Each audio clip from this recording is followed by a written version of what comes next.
Jay Gurdev, hello dear David. Now I'm coming to the third part, and this part has to do with enlightenment, with development of consciousness. Both words we cannot say. We cannot say enlightenment, then we are in the religious part of the world and no one takes us serious. And we cannot say consciousness because this is an absolute word and nobody knows what it is. I want to talk about the frame.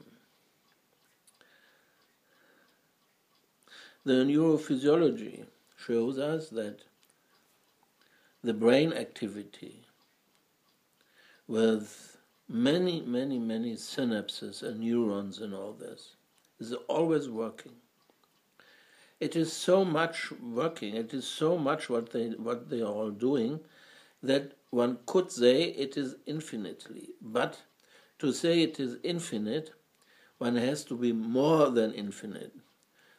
So we cannot say it is infinite, but we can suspect it could be infinitely. So the mental production, the psychic production is always going on, and it is tremendous big thing. Of this production, we only have a small part which we experience. But we know through tests and all this that the brain knows more things than what we experience. For example, the snowball was coming and you take away your head so it can pass before your eyes can see the ball coming and all this.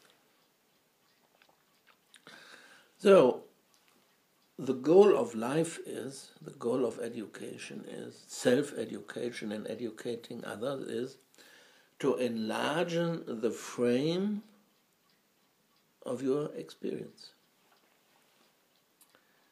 We have to enlarge this. So more and more things are possible, and the beauty of the wholeness is more and more lived and experienced, both dual and unity. In order to enlarge the frame, nature of life has a controversy. The system has a frame and is understanding everything which is coming from outside and inside also, from outside of the frame. It is understanding and says, oh, I'm perfect, I'm intelligent and all this. And then there is something coming and there's no understanding possible. What is this? Then the frame starts to fight it. Go away, you are bad, you are wrong, and all this. But it's coming and coming and coming. And so you have to have a controversy with it. You have to talk with it, you have to think with it, and you have to find a way how to integrate this strange thing into your frame. And this only is possible through a mechanism of psychic activities that the frame enlarges and also can embrace the new activity. Okay? This is what we do in TM, and this is what we hope to do after TM, enlarging the frame.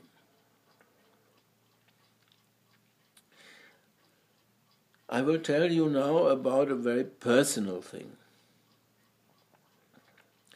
I experienced the reduction of frame through mental stroke.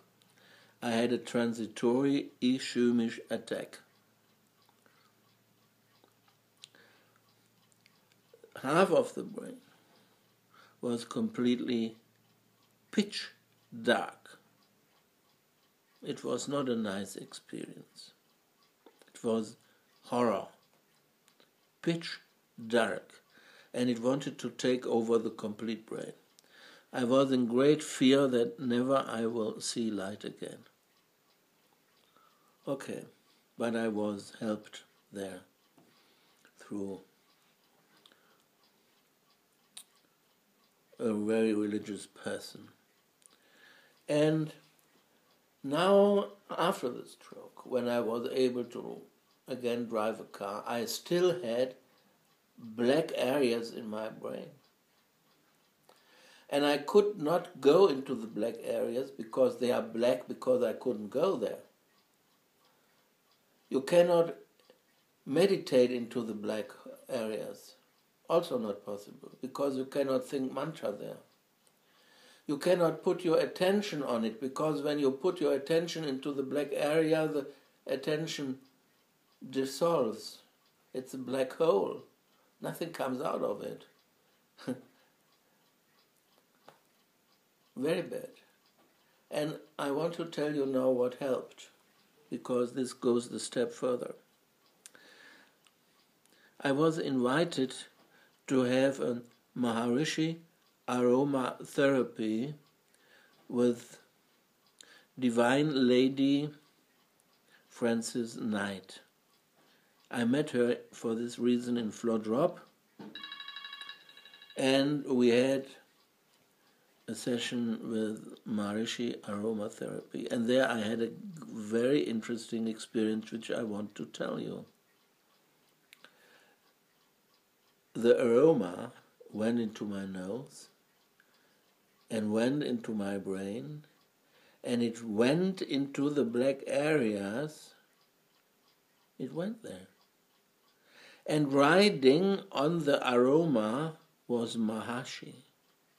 And Maharishi went into the black areas, into the dark, pitch dark areas, and he enlightened them. I experienced the process of transubstantiation. And I understood how Maharishi works. Maharishi has made so many techniques and things. Maharishi Ayurveda and Maharishi aromatherapy and Maharishi Jyotish and Maharishi Yagya. And one always thinks why he has put Maharishi on it. Because these all are medias on which he has transubstantiated himself into it, so it can work in his goals. I could experience this very precisely through aromatherapy. And I took this aroma and brought it home, and there was this dispenser, and I made this with this thing, and I always experienced, every time I did it in a new way, how Maharishi invaded the dark rooms of my brain and enlightened them again. This was what I call transubstantiation. And there are so many meditation techniques. But what is with TM? Isn't TM also a medium for transubstantiation? There are mantras long ago, like